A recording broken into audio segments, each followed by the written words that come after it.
Mesdames, Messieurs, bienvenue encore une fois dans votre zone, la zone entrepreneuriale, ici sur Zone Art Télévision exclusivement.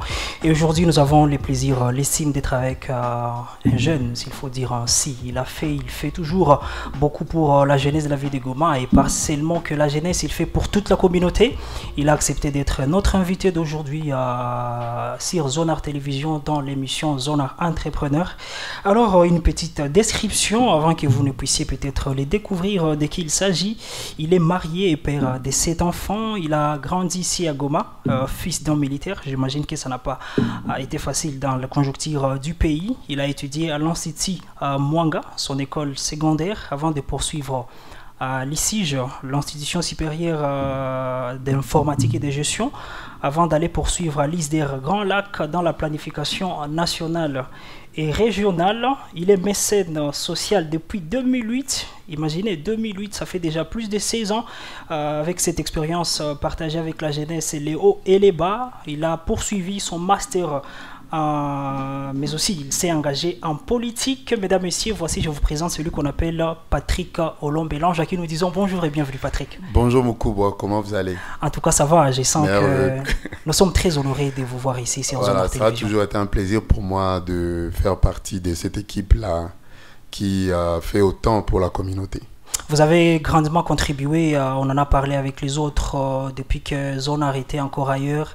Vous avez toujours été là et aujourd'hui nous avons voulu à ce que ça soit une personne très différente, particulière, alors qui soit la première à être invitée dans notre émission en 2025 à ce début d'année. Je sens que puis les choix n'étaient autres que Patrick Olombe. Voilà, quand j'ai reçu ces messages-là, ça m'a fait chaud au cœur de savoir que je peux avoir cette faveur. C'est vraiment quelque chose qui m'honore autant et je peux vous dire sincèrement merci.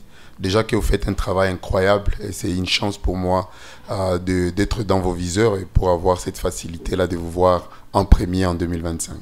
Alors, mesdames, messieurs, vous allez beaucoup apprendre aujourd'hui de Patrick Olombe. Il n'est pas que entrepreneur, il a beaucoup de casquettes et on a préféré qu'il soit accompagné aujourd'hui par une jeune demoiselle qui a aussi fait, alors ses marques dans l'entrepreneuriat local. Il a été finaliste dans une compétition continentale, la première alors en RDC, mademoiselle Harmonie. Bonjour. Bonjour Harmonie. Bonjour. Vous allez bien? Oui, je vais très bien. Alors, vous êtes là devant Patrick Olombe. C'est quelqu'un... Vous le connaissiez avant aujourd'hui? Bon, j'ai déjà entendu parler de lui. Plusieurs fois? Honnêtement, oui. Plusieurs fois. Et je suis vraiment honorée d'être en face de lui aujourd'hui. Honorée également de vouloir bien apprendre de lui aussi. Voilà, toute l'équipe qui est en train de suivre l'émission et vous êtes très nombreux qui nous suivez depuis beaucoup d'endroits dans la ville de Goma. Surtout, ne manquez pas à poser peut-être des questions à M. Patrick Olombe qui pourra y répondre dans les commentaires avec ses liens. Alors, on se retrouve après cette courte pause pour le début de cette émission.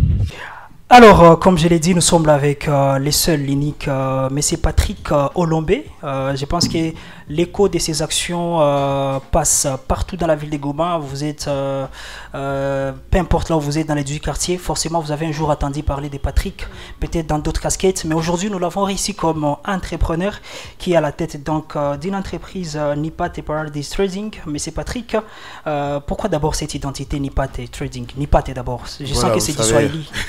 Non, c'est pas les Swahili, c'est en fait un mot anglais, mais c'est aussi une combinaison de prénoms. Okay. Parce que au départ, vous commencez à imaginer des choses. Je me suis marié très tôt, en 2010, et ma femme, elle s'appelle Nicole, et moi, je m'appelle Patrick Olombe. Et du coup, cet amour-là nous a amené à combiner les noms pour avoir quelque chose de condensé qu'on appelait Nipat. Nicole et Patrick. Ah, ok. Et puis Paradise Trading, ça veut dire que c'est voilà, notre vie, on a voulu qu'un jour nous soyons en train de vivre dans un paradis. Et le trading, c'est le commerce général, ce sont les échanges et tout. Et du coup, ça fait la plateforme que moi j'ai appelée la corporation Nupat Paradis Trading, dans laquelle je travaille déjà depuis 2008. Alors, je sens déjà que Nipat n'est pas qu'une entreprise simple, c'est déjà une corporation avec plusieurs activités à l'interne, notamment les transports, l'esthétique, la peinture et beaucoup plus la publicité. La publicité, et puis il y a un autre projet qui est en cours. Peut-être je n'en parlerai pas beaucoup, mais c'est aussi la production d'eau minérale pour la distribution en grande quantité et puis à faible coût.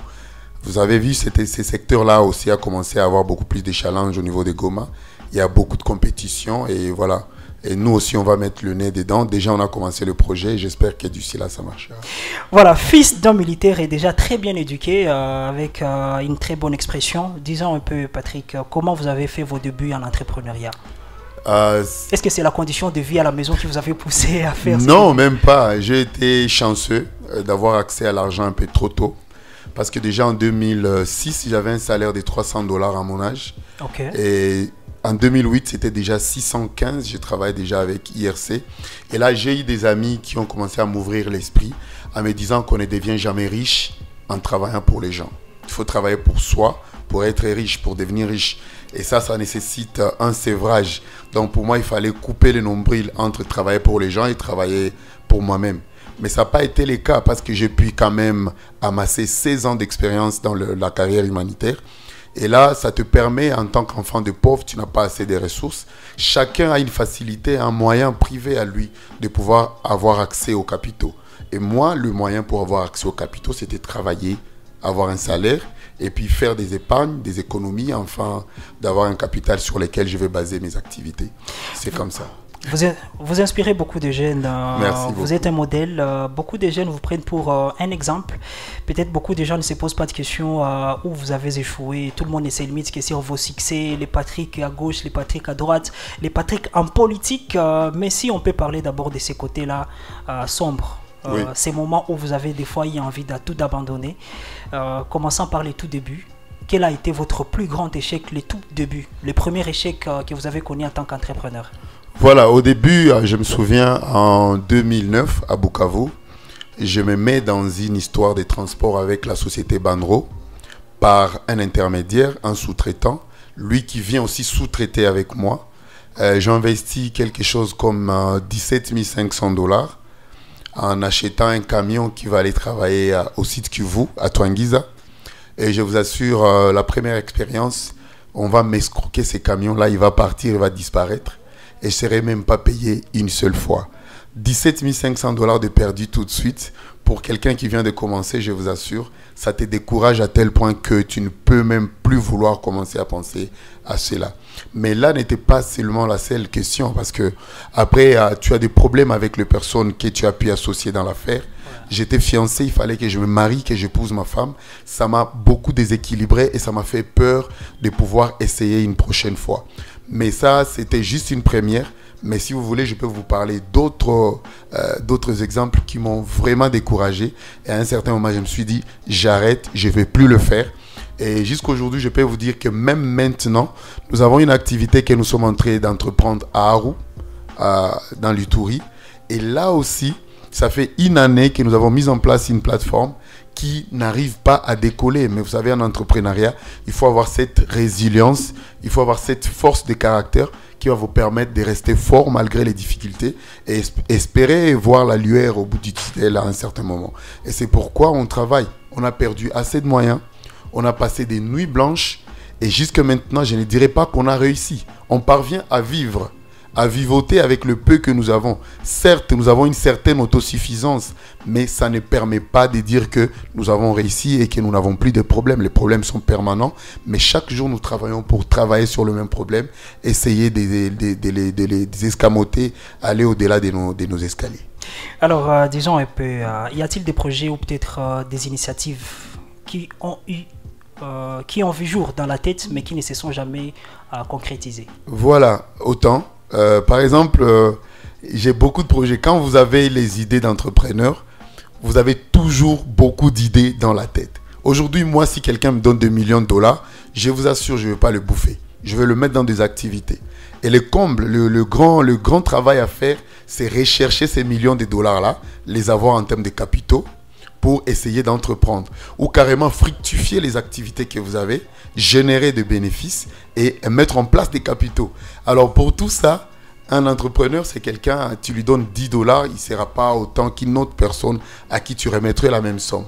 Donc moi j'ai beaucoup de projets, ce n'est pas ici que je vais devoir le dévoiler, mais en tête, il y a des projets qui vont peut-être créer de l'emploi pour les jeunes, parce que ça, en fait, c'est ce qui me tient à cœur, voir des jeunes qui ont des activités qui les occupent. Et pour ça, ça va diminuer un peu tout ce que nous avons comme anti-valeur, manque de travail, et qui ouvre la porte à beaucoup de choses qui sont antidémocratiques, antisociales. Alors déjà que la politique, c'est de l'entrepreneuriat. Revenons sur les élections en 2018. 23. Alors, je sais que ça n'a pas... Vous avez été candidat à la députation nationale. Comment vous avez su digérer alors l'échec, tout d'abord? Je remercie encore Zonar pour une autre fois, parce que après les élections, la première radio à me recevoir, c'était Zonar dans d'autres installations, comme vous l'avez dit avant. Et c'est toujours un plaisir pour moi de pouvoir avoir ces massages de cœur de votre part. C'était très difficile à prendre comme nouvelle. Et moi, j'étais à Kinshasa lors de la proclamation. Je pense que plus d'un ne pensait que moi, je ne serais pas proclamé. Ouais, mais c'est arrivé. Et moi, je n'ai jamais dit que je ne méritais pas ne pas être proclamé. Et non plus, je n'ai pas dit que je méritais ne pas être proclamé. Et donc, ça fait qu'à la fin, ça m'a fait mal au cœur. Parce que je ne m'attendais pas à ça. Ouais. Et dans tout ce que je planifiais, je savais que l'échec existe. Mais le travail que nous avons fait en amont, les contacts que nous avons pu avoir, l'acceptation auprès de la population que nous avons pu décrocher nous a donné une certaine assurance, et voir la qualité et voir le nombre de candidats qui étaient en face de nous, parce qu'on se compare toujours à l'autre. Bon, c'est vrai, tu peux te comparer à toi-même pour battre tes propres records, mais quand tu te compares aux autres lors d'une compétition, il faut être vraiment plus fort qu'eux. Et nous, à un certain moment, nous avons pensé que nous avons fait le nécessaire pour être au top et être parmi les meilleurs. Et ce qui nous a vraiment stupéfait, ce qui nous a vraiment étonné, c'est de voir qu'on n'a pas été proclamé. Ça n'a pas été facile, ça reste de l'entrepreneuriat. On apprend de ces échecs. C'est toujours une occasion pour nous de faire mieux pour les prochaines élections en 2028. Vous avez orienté votre campagne, s'il faut le dire, pas dans les matériels, mais plutôt dans les rationnels, comme vous l'avez toujours répété, avec cette jeunesse du coup qui devrait... changer la mentalité. Oui. Alors, est-ce que cela n'a pas été, comment je dirais, une balle dans votre dos, dans votre propre dos, sachant que beaucoup de gens ne sont pas prêts au changement, par exemple? Oui, ça peut être dans... Permettez? Oui. Il y a des gens qui prendraient cela comme une insulte, sachant quand on revient sur changement de mentalité, la jeunesse et tout ce qui va avec. Même dans l'entrepreneuriat, ça pose toujours problème, parce qu'on s'est dit, les plus grands problèmes des entrepreneurs de Goma, ce sont les consommateurs. Oui.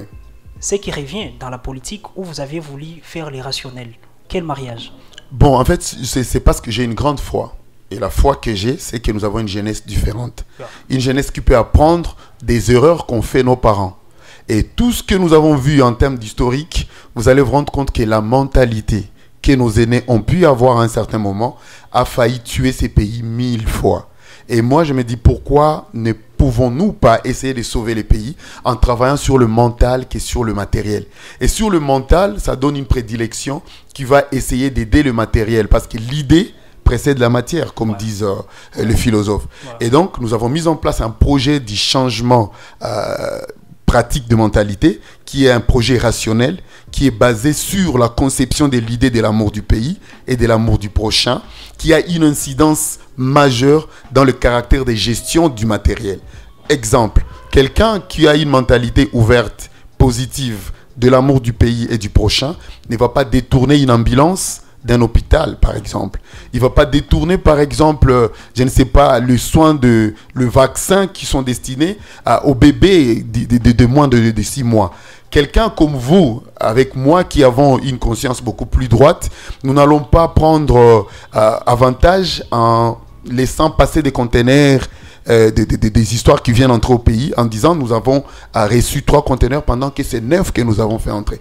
Donc tout ça, ça rentre dans l'idée de la raison, je vais dire de l'immatériel. Donc quand tu parles de la raison, tu parles de ce sens patriotique qui est lié au cœur et non au caractère que nous avons vu nos aînés faire depuis la nuit des temps. Et voilà, donc moi, je ne regrette pas. Et ce même projet, on continue à travailler dessus. On a fait des séminaires avec des jeunes, on a eu des colloques, des discussions, et nombreux sont les jeunes qui ont compris l'idée. Pour preuve, j'ai été, selon la CENI, 6e sur la liste des meilleurs élus. 5e pour la collecte de toutes les listes combinées. Et donc, s'il y avait 5 proclamés députés nationaux à Goma, je serais le 5e, mais malheureusement, c'était seulement 4 sièges. Et donc, comprenez avec moi que le projet a été accepté et ça n'a pas été une épine dans le dos de ma campagne. Ça m'intéresse beaucoup, les rationalismes dans tout notre vécu avec les jeunes, parce qu'on a senti que ce soit dans la politique, l'entrepreneuriat, les changements des mentalités devaient être une bataille pour tous les leaders comme vous par exemple, qui avez accès à plusieurs jeunes. Alors, comment vous qualifiez le marché local? Parce que les entrepreneurs ne peuvent pas émerger sans les consommateurs. En effet, mais les consommateurs, ils sont là. Aujourd'hui, nous sommes en train de dénombrer la population de Goma à plus de 2 millions d'habitants. En novembre 2023, c'était 2 millions. Et aujourd'hui, avec l'afflux massif des réfugiés, on est à plus de 4 millions d'habitants à Goma. Bon, quand je parle de Goma, je parle des camps de réfugiés qui sont sur aux abords. C'est des personnes qui viennent s'approvisionner aussi dans la ville. Et le marché, il est bon. Et le problème, c'est qu'avec cette problématique des guerres, les axes sont fermés. On n'a pas aussi accès à des approvisionnements externes et non plus les productions locales ne sont pas en train de s'écouler vers le dehors. Et le marché se tourne vers l'extérieur. Nous sommes vraiment frappé par des importations et la production interne est presque nulle parce que de par les provinces fermées, on n'a pas accès aux zones rurales. Et je peux vous dire que non seulement la population, elle consomme, les coûts de vie restent légèrement un peu élevés, ça on le comprend par rapport à la conjoncture commerciale et économique du pays. Mais voilà, je peux vous dire que le plus grand défaut, par contre, pour moi, c'est la politique interne.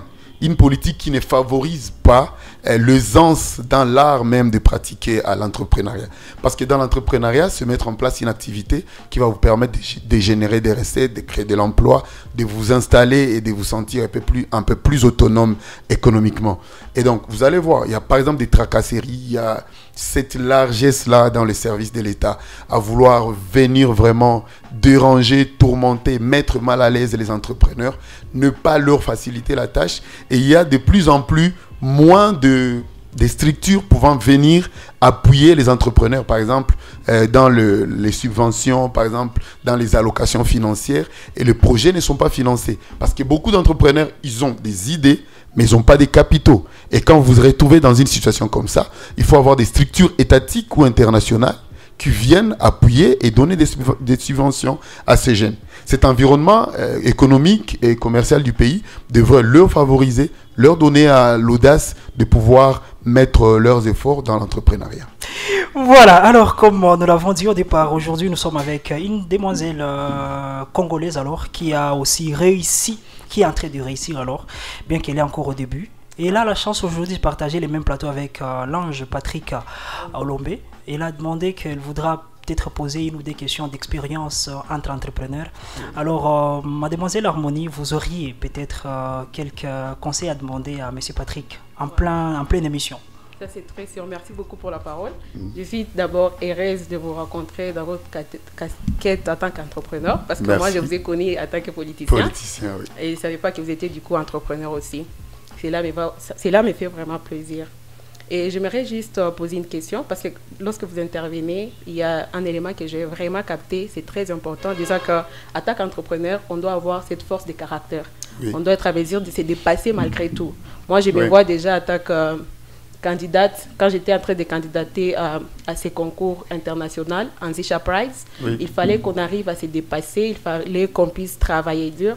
Quand j'ai été sélectionnée en tant que finaliste, je m'étais retrouvée seule en tant que Congolaise. Ça m'a fait mal parce qu'il y avait des Béninois, il y avait des Camerounais, il y avait qui étaient plus qu'une seule personne. Et moi, j'étais l'unique Congolaise de la cohorte 2024. Ça m'avait vraiment challengée et tout. Du coup, ça me pousse à vous poser une question. Alors, avec votre expérience entrepreneuriale, est-ce que le climat des affaires en RDC facilite les gens à entreprendre, étant encore trop jeunes? Parce qu'avec notre concours, là, il fallait être entre 15 et 22 ans. Alors, est-ce que le climat des affaires en RDC facilite les gens à entreprendre? Et si la réponse n'est pas oui, quels conseils pouvez-vous donner pour que nous puissions arriver à relever ces défis? Ah oui, merci beaucoup Madame Harmonie, vous avez un joli prénom. Merci. L'Harmonie, déjà vous êtes entrepreneur et toutes mes félicitations pour votre réussite. Vous faites la fierté de notre pays en premier et puis en particulier de la province du Nord Kivu, dont la ville de Goma, que j'appelle une ville forte quand on parle de Goma et Kongouvou. Donc vous faites partie aussi de la matérialisation du slogan Goma et Congo. Vous êtes parti battre beaucoup de gens, plusieurs nationalités, et vous revenez avec les trophées. Bravo à vous. Parlant du climat des affaires, vous savez, quand vous êtes en entrepreneuriat, quand on parle par exemple des piliers, on parle de la vision. Vous devez avoir la vision, savoir qu'est-ce que vous voulez exactement.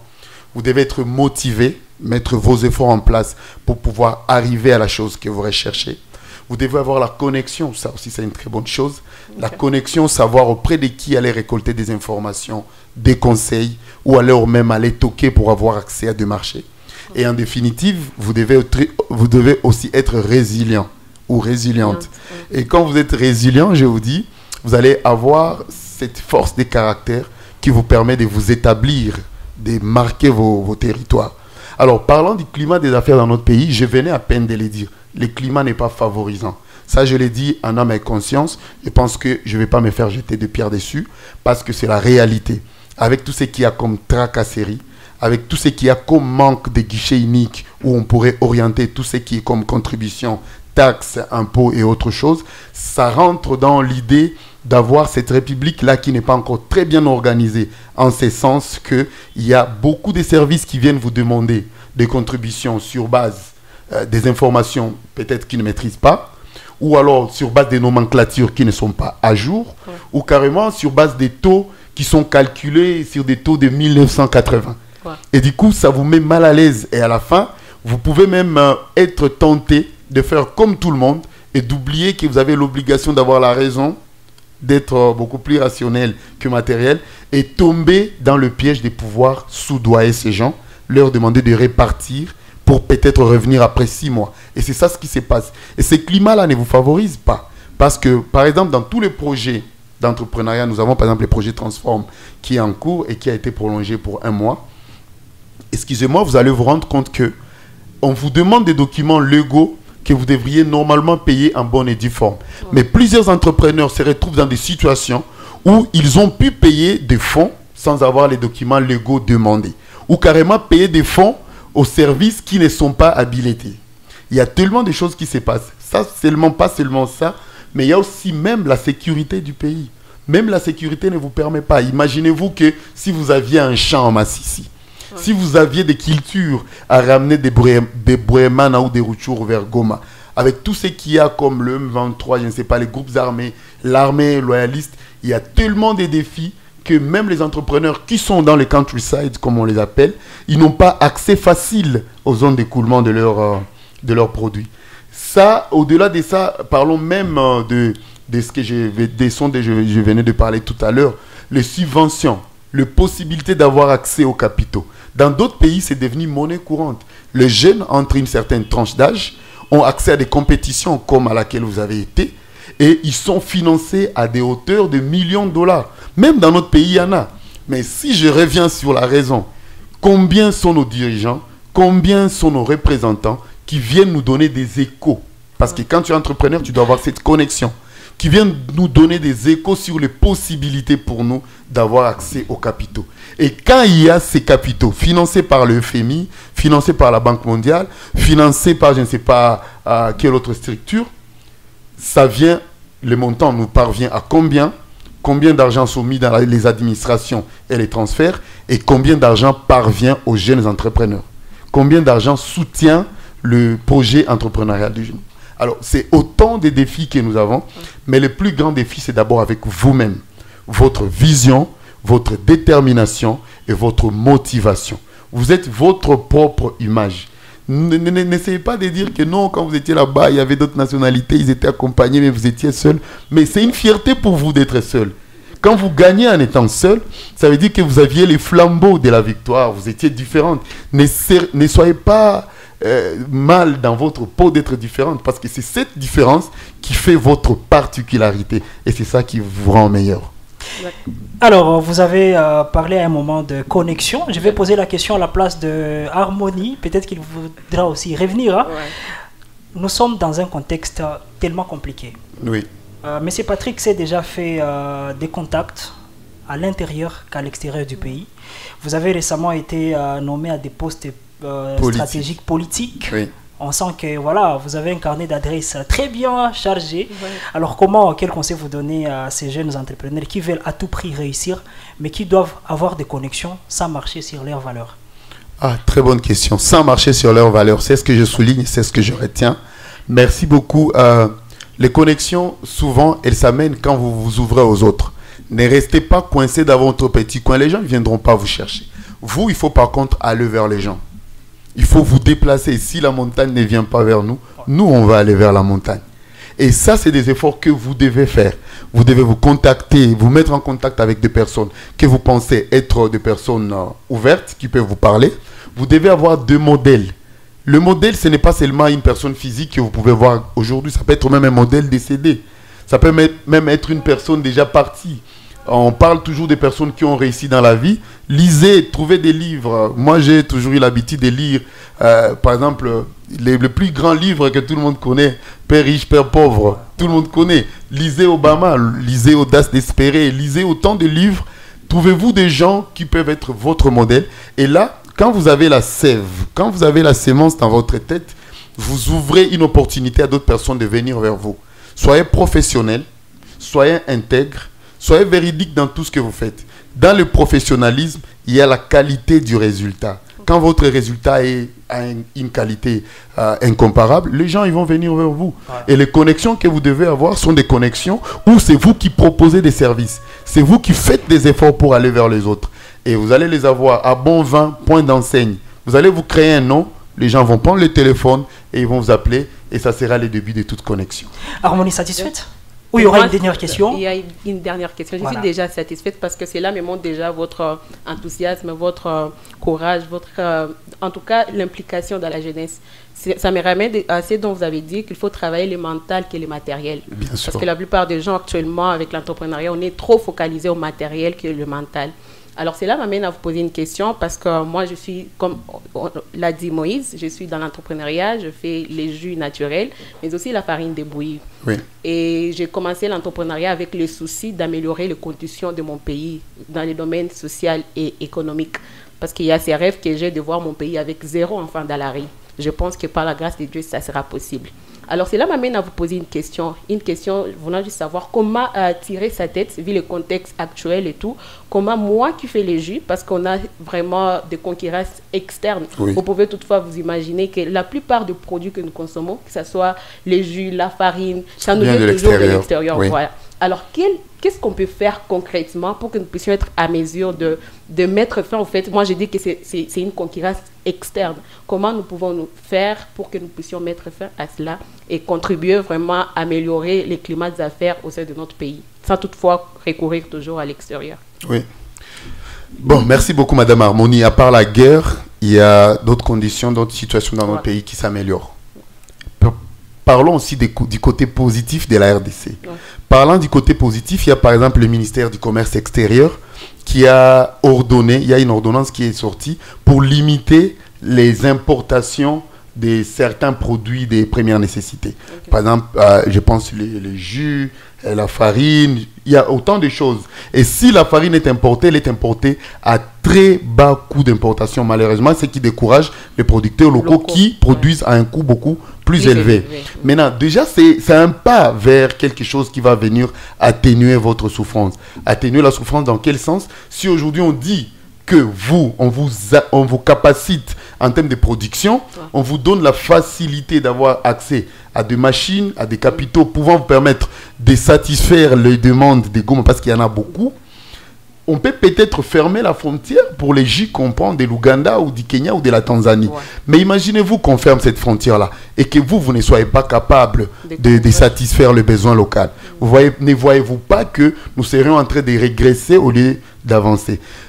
tenez-vous d'abord dans une position où vous êtes capable de concurrencer les importations. Et là, on peut avoir accès. Et le ministre, il a été clair avec tout le monde. Il a, par exemple, fermé pour tant de produits. Je ne vais pas faire la publicité ici. Mais vous pouvez adresser en tant que jeune de Goma, à travers peut-être vos élus du peuple, avoir accès au ministre et lui dire, voilà, nous aimerions à ce qu'il y ait ça. À Goma, par exemple, 50% d'importation des jus vont être acceptés et 50 autres rejetés. On va favoriser la consommation locale. Et c'est ainsi qu'on favorise les producteurs locaux. Ça s'est fait dans d'autres pays. Au Rwanda, par exemple, ça s'est fait. Au Kenya, en Ouganda aussi, ça s'est fait. Il y a même des produits qui sont produits exclusivement pour l'exportation, qui ne sont pas consommés localement. C'est ainsi qu'on favorise les producteurs locaux comme vous. D'accord, merci beaucoup. Voilà, j'espère qu'en 2028, M. Patrick sera parmi ceux qui vont aider les jeunes à avoir accès, bien sûr, au ministre. Oui, pour avoir la facilitation. Voilà, alors nous serons en train d'échiter de cette émission, mais j'ai quelques questions où vous n'allez répondre que par oui ou par non, sans explication, M. Patrick. Ok. La première question, vous êtes prêts, hein? Allez-y. Voilà. Avez-vous toujours rêvé de devenir entrepreneur? Je suis né avec ça. Je ne savais pas au départ c'était par oui ou non. Oui. Ouais. Oui. Pensez-vous que les réseaux sociaux sont indispensables pour réussir aujourd'hui? Oui. Avez-vous déjà pris une décision en affaires que vous avez immédiatement regrettée? Oui. Croyez-vous qu'il est plus difficile d'entreprendre à Goma qu'ailleurs? Ça, j'ai dit non. Avez-vous déjà eu une idée d'entreprise que vous n'avez jamais osé lancer? Oui. Avez-vous déjà une idée d'entreprise? Voilà. Pensez-vous que tout le monde peut devenir entrepreneur? Oui. Est-ce que vos actions caritatives sont parfois mal comprises par le public? Oui. Avez-vous un rituel particulier avant de prendre une grande décision? Oui. Avez-vous déjà pensé à abandonner l'entrepreneuriat après un gros échec? Oui. Croyez-vous que l'entrepreneuriat est une solution majeure pour la jeunesse congolaise? Oui. Voilà, merci beaucoup Patrick. On s'est rentré d'échiter par votre message à toute la jeunesse qui écoute qui suit alors cette émission. Alors, merci beaucoup. Mon message va passer à travers Madame Harmonie. Donc, vous représentez la jeunesse de Goma. Soyez forte. Entreprenez comme vous pouvez. Mettez le plus de personnes dans votre entreprise afin de diminuer les taux de chômage. Ayez accès à des possibilités de vous agrandir, que ce soit des machines, que ce soit des hangars, que ce soit des produits de première nécessité, des produits de base, les raw materials. Soyez une personne honnête et intègre. Restez professionnel. Surtout, n'oubliez pas qu'en entreprenant, vous pouvez commencer par $1 pour arriver à 1 million. Car le voyage de 1000 km commence par un pas. J'ai toujours eu l'habitude de dire ça. Ne prenez pas votre argent comme un acquis. Votre argent n'est pas un acquis. Si vous l'avez, ne le mettez pas dans la jubessière. Mettez votre argent dans le travail. Il faudrait que votre argent vous serve pour que vous ayez des bénéfices et faire en profiter aux autres. C'est tout ce que je peux vous donner comme message. Mais aussi, n'oubliez pas que notre pays finira par changer un jour. Entreprenez, battez-vous jusqu'à ce que ça devienne une réalité. Merci. Merci beaucoup, M. Patrick. Merci à vous. Merci à vous également. Merci à Zonar. Merci à tout le monde. Voilà, mesdames, messieurs, nous sommes très heureux, très honorés. Vous avez suivi l'émission depuis le début. Vous avez forcément des questions que vous aimeriez adresser à M. Patrick. Laissez-les dans les commentaires. Il pourra répondre à quelques-uns. Alors, ça sera très intéressant.